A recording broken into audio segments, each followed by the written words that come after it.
Ok. Ya.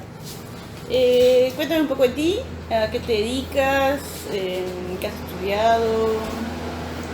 Bueno, mi nombre es Gabriela Salvador, yo soy abogada, tengo 34 años.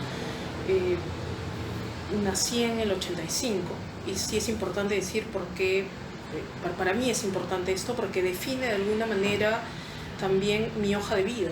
Yo vengo de una generación, creo que como muchos peruanos y peruanas, que nacen en pleno proceso de violencia política. Y justamente es una de las razones por las cuales decido estudiar Derecho. Vengo de una familia en la cual mi mamá y mi papá, médicos ambos, nos llevaban a conocer cuál era la realidad social.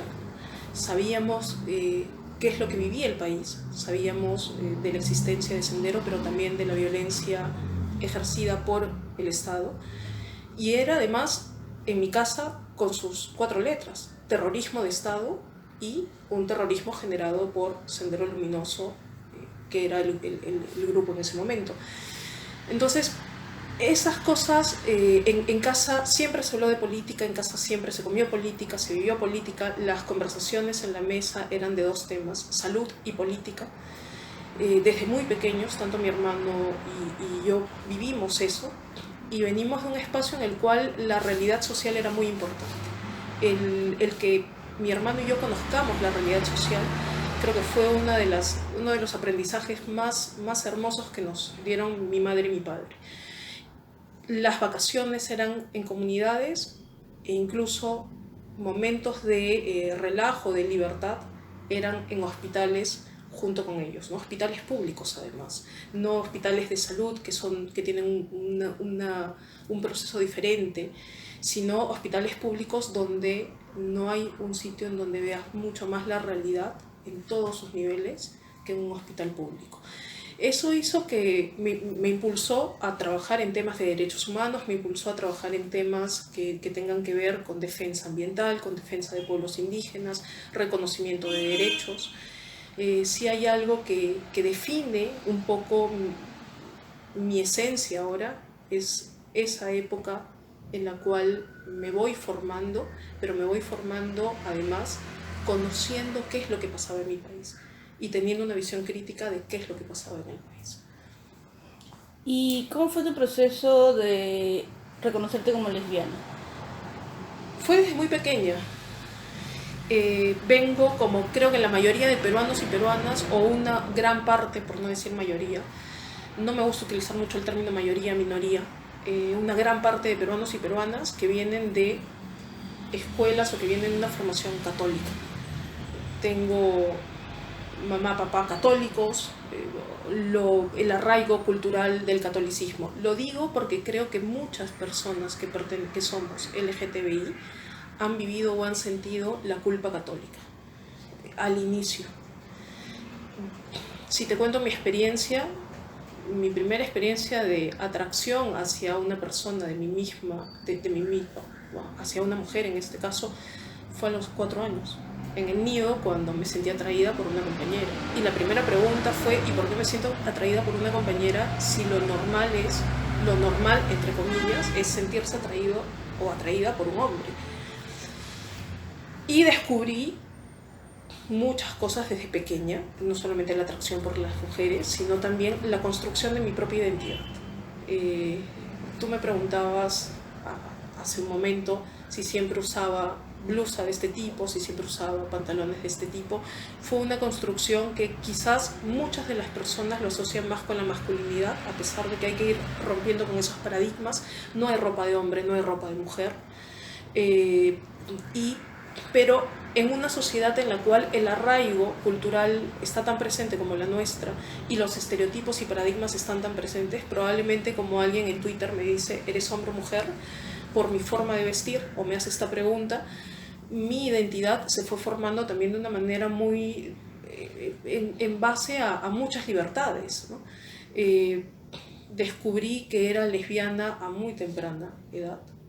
Si tú me preguntas cuándo supiste que eras lesbiana, además en una casa en la cual se hablaba de la homosexualidad abiertamente, porque tengo un primo que también es, que es gay, y era un tema de conversación en la mesa, te estoy hablando de los inicios de los 90 además, en el cual el tema del VIH estaba muy presente también, y tengo un primo que además tiene VIH, y eran temas que no se ocultaban, que no eran un tema tabú, sino más bien era un tema de reconocimiento de derechos en casa.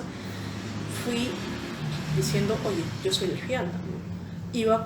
Pero también esa construcción tuvo etapas en las cuales el arraigo cultural te sometía también a una interpelación interna, ¿no?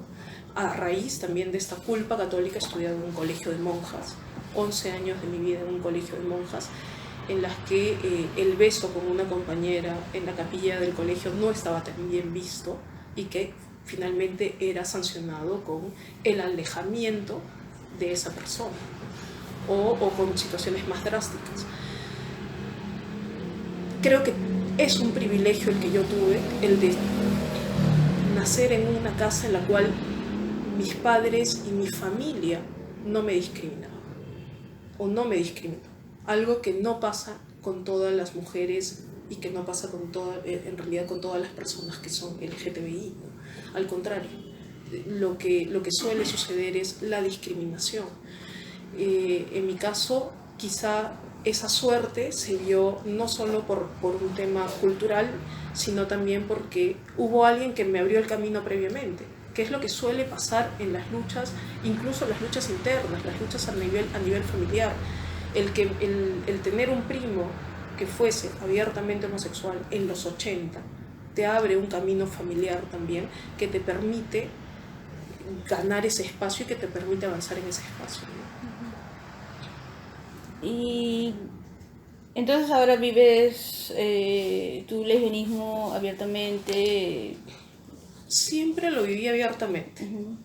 Desde casa, en los espacios públicos, había la interpelación típica de la mirada cuando llegas con una vestimenta que paradigmáticamente es masculina, y te estigmatizan muchas veces de si eres lesbiana o bisexual, y hay ahí la incógnita.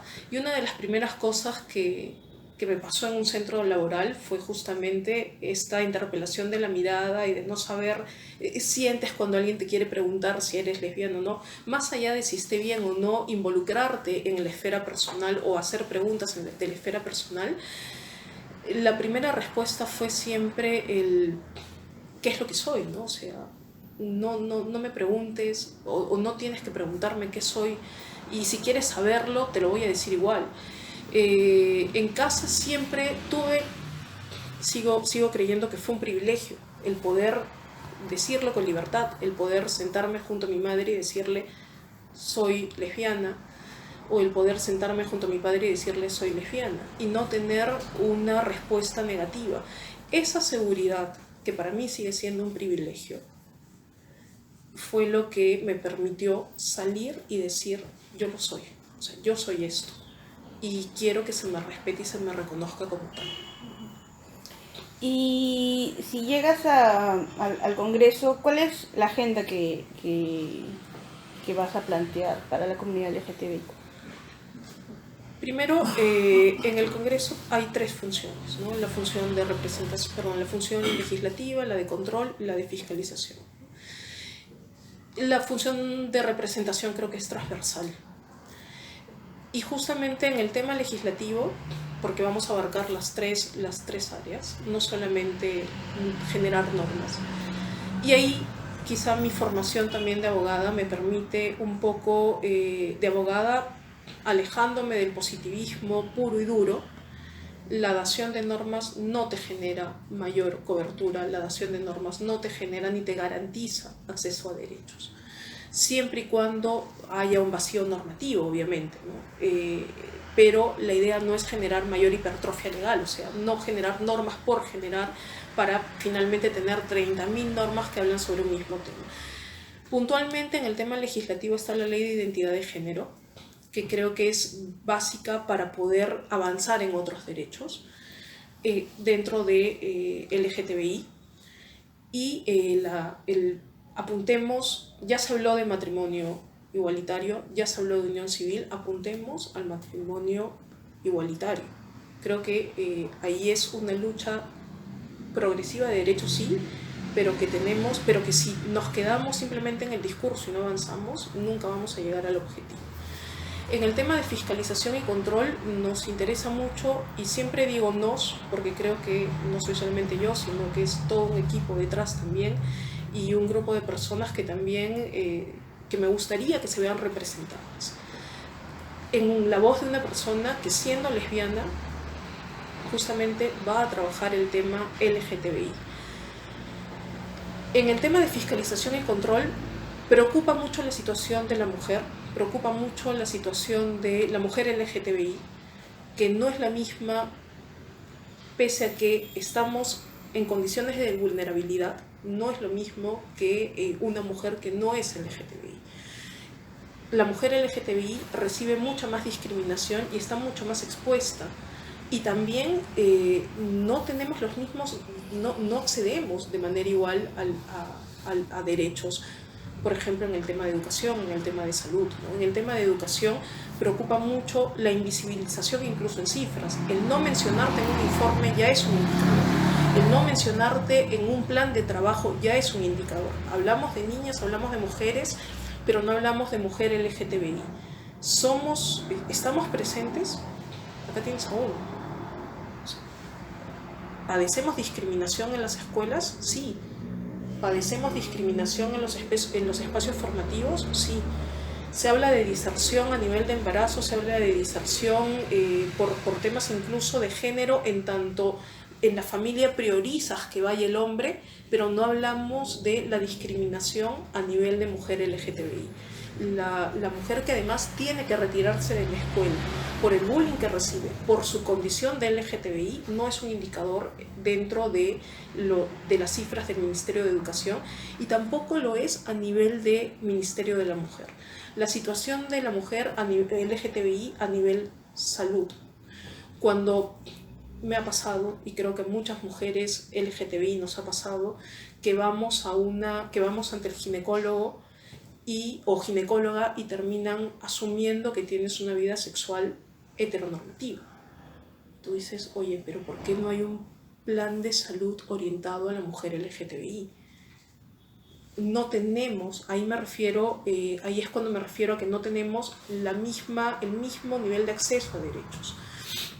Y en el caso que sí es preocupante, muy preocupante, tanto la criminalización de la protesta para la mujer LGTBI, cuál es el nivel de control que se hace desde el Congreso al Ministerio del Interior respecto a la criminalización de la protesta para mujer LGTBI. Tenemos informes que son para defensores de derechos humanos, pero no vinculados al tema del LGTBI. Tenemos informes que son para defensores ambientales, pero la criminalización de la protesta en personas LGTBI, y además cuál es la situación de las personas LGTBI en lo posterior, ¿no? Que es la situación penitenciaria.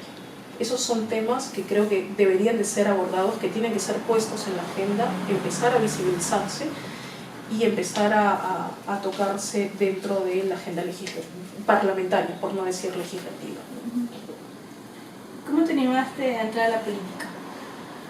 Al inicio, justo de la entrevista, señalaba que en casa siempre tocamos el tema de la política, ¿no? O sea, vengo de una familia en la cual, y voy a hacer mucha incidencia en esto porque sí creo en los espacios formativos. Y los espacios formativos no son solamente la escuela, no son solamente la universidad o la calle, sino también la familia, no en el sentido estricto de familia, porque además mi familia es muy disfuncional.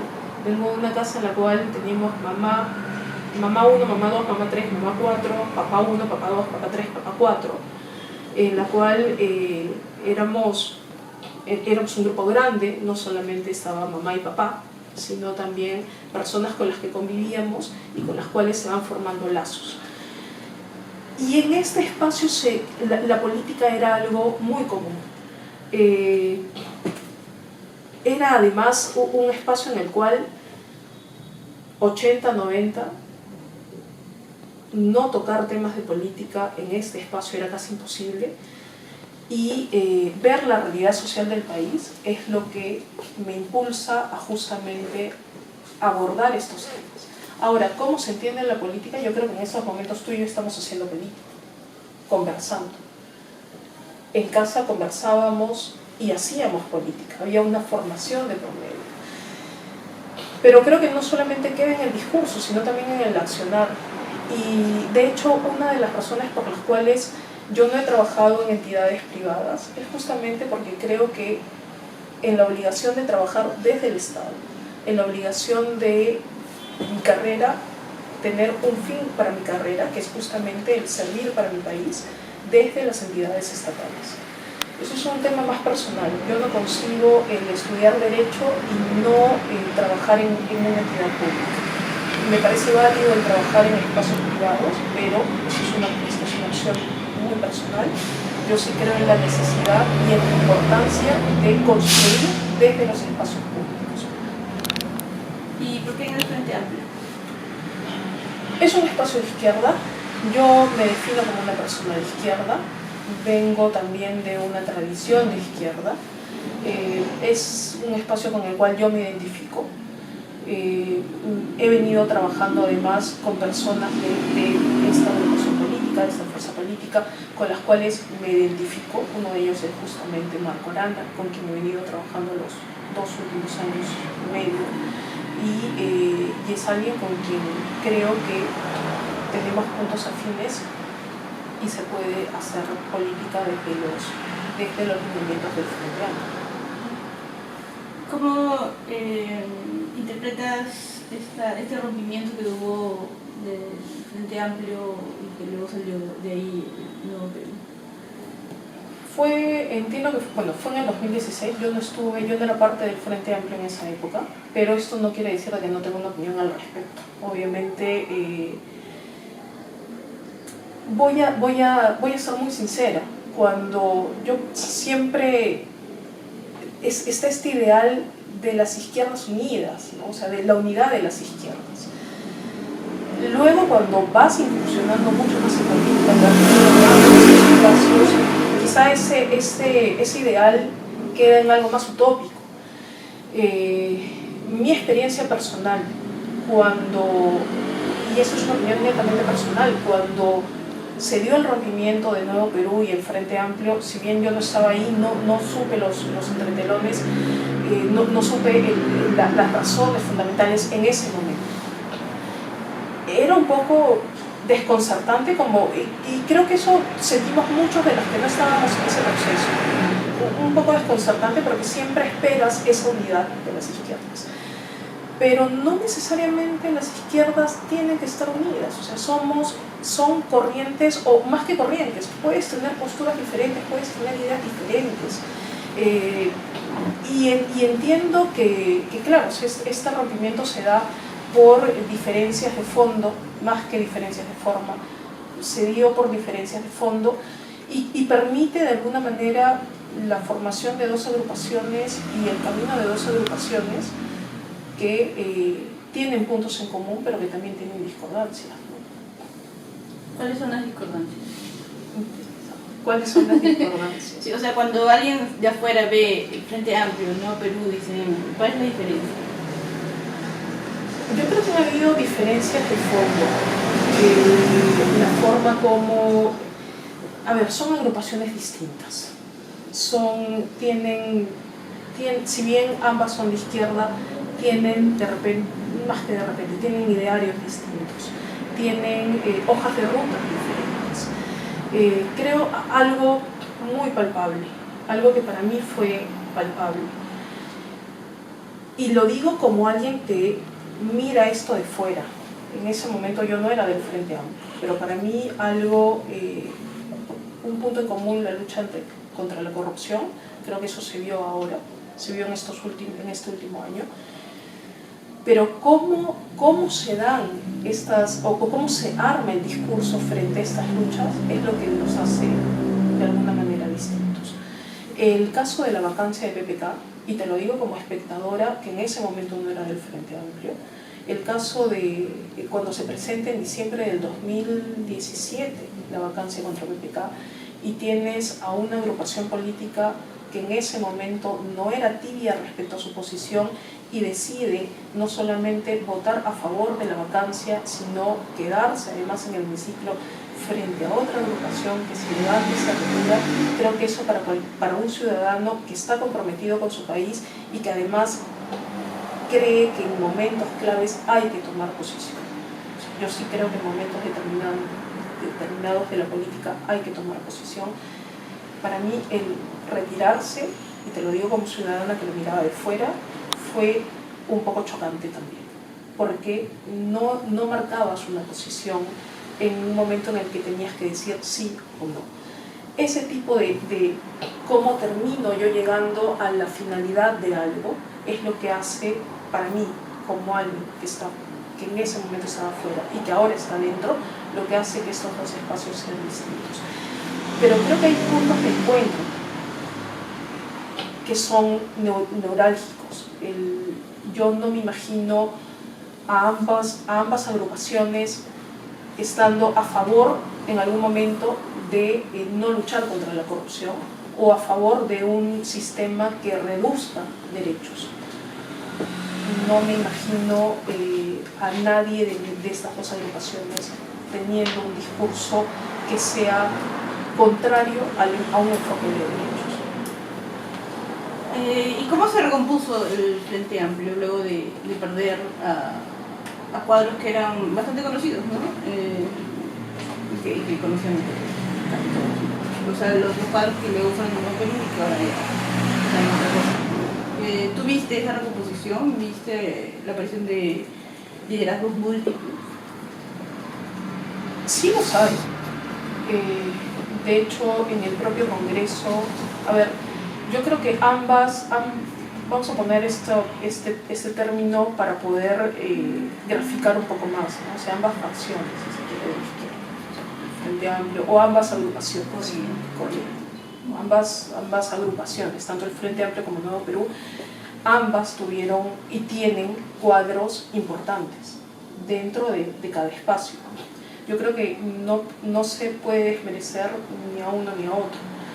Y por otro lado, esta recomposición, yo creo que ambos grupos se recompusieron, ¿no? O sea, de alguna manera tanto Nuevo Perú se recompone y Frente Amplio también se recompone, en tanto hay como en todo espacio que se separa, tiene que haber una reinvención y tiene que haber una recomposición, porque vas a perder de ambos sitios. Pero también, más allá de si ganas o no ganas experiencia, pierdes cuadros, te quedas con tus cuadros. Nuevo Perú se quedó con sus cuadros también, pero sí hay presencia de liderazgo, sí hay presencia de personas que saltan a la política y que ahora las estamos viendo, ¿no? Una de ellas, no me gusta poner este ejemplo, pero una de ellas soy justamente yo, que vengo del espacio, si se quiere, más técnico, y que se me dé el espacio también de poder acceder a algo mucho más político.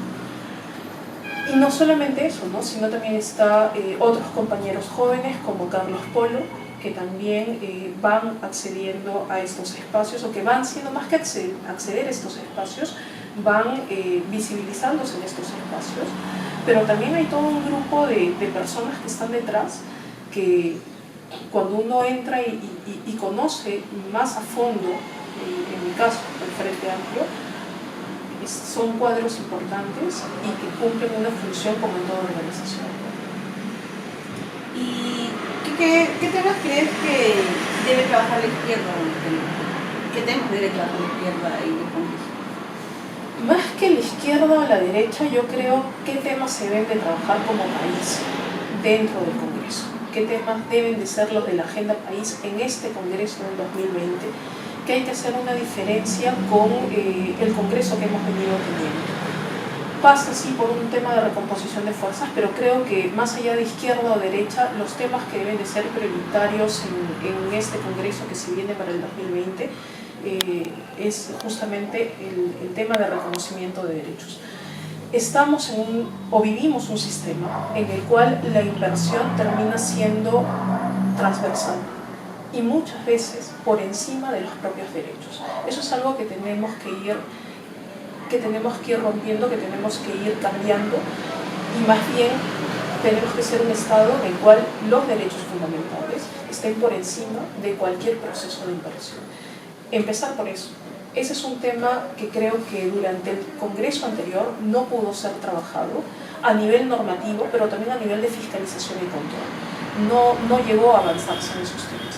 Y a la reducción de brechas. Yo creo que es importante que avancemos en una agenda país, en una agenda política que nos permita la reducción de brechas. A ver, ¿qué opinas del papel de la cultura en la sociedad? Y desde la política, ¿qué se puede hacer para fortalecer? Yo ahí tengo una crítica respecto a qué entendemos, y acá viene un poco mi formación de abogada más ligada al tema de interculturalidad. ¿Qué entendemos por cultura? ¿O cómo definimos cultura? Porque si entendemos la cultura de manera tradicional, nos olvidamos de que vivimos en un país de diversidad cultural y en el cual las expresiones de cultura pueden ser distintas, diversas. Y ahí yo sí tengo esta crítica muy fuerte a entender la cultura como un solo espacio, ¿no? Es fundamental el reconocimiento de la cultura y el reconocimiento de la diversidad cultural para poder avanzar como país. Y la influencia además de diversas expresiones artísticas que van ligadas a esta diversidad cultural también, como un proceso de demostración, como un proceso de cambio, como un proceso también de protesta, la utilización del arte a través de la protesta, pero entender también los espacios artísticos como diversos y viceversa. ¿Qué tanto influencia la política en un proceso artístico y qué tanto influencia el proceso artístico en la política? ¿Puedes hacer política a través de una fotografía? Sí. ¿Puedes hacer política a través del cine? Sí. Y muchas veces termina teniendo mucho más impacto. Pero yo creo que tenemos que avanzar en algo. Y lo hemos visto hace poco. El hecho de poder acceder, somos un país no solamente diverso culturalmente hablando, sino también multilingüe,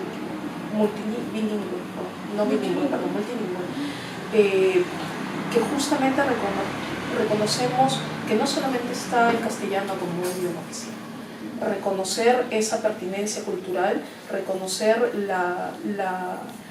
reconocer que hay lugares en los que se habla quechua, aymara, y que justamente la cultura tiene que ser vista desde los ojos de esa comunidad campesina, nativa, pueblo indígena o original. Hablando de cultura, hay una batalla cultural, creo que desde hace 2-3 años, en la que se pretende deslegitimar las luchas feministas, ¿no? Y los derechos de las personas LGTB a través de la desinformación y toda esta campaña de desprestigio de los hijos no te metas, y que evidentemente tienen sus alfiles en el Congreso y que quieren entrar otra vez, ¿no?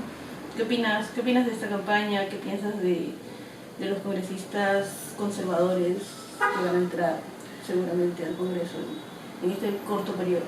Y que ya lo han dicho, ¿no? De alguna manera sus voceros, bueno, los más recalcitrantes han sido siempre Fuerza Popular en el Congreso anterior, y sus voceros han señalado.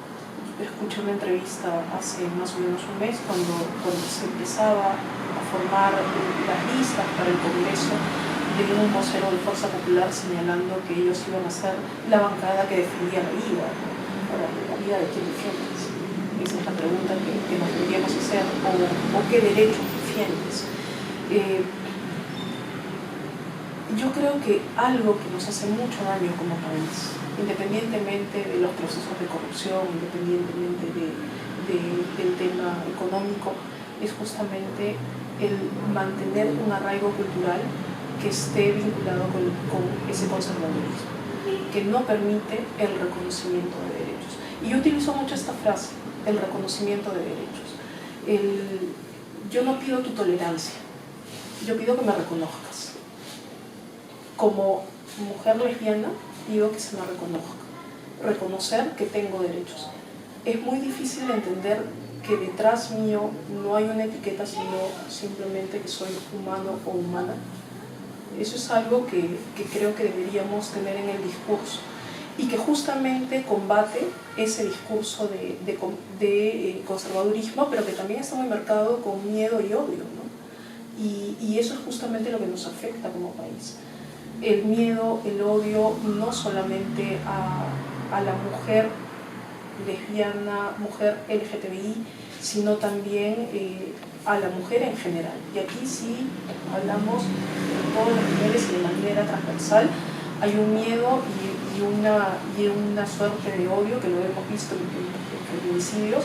Hablemos las cosas como son.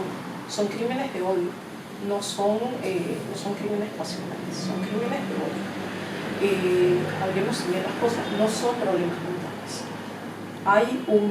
Hay detrás un problema estructural que justamente genera esto.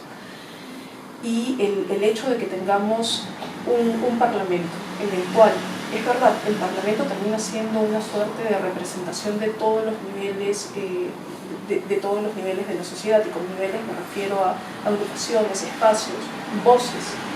Termina siendo la representación de todas estas voces, pero no podemos legislar ni podemos fiscalizar olvidándonos de derechos fundamentales. Y más aún si representas a un poder estatal. No podemos legislar, fiscalizar y hacer control político o representar desde opciones muy personales o si quieres, desde espacios muy personales y discursos muy personales que tienen que ver con conservadurismos o que representan a determinadas facciones de la Iglesia. No podemos, desde un poder estatal, seguir teniendo estos discursos.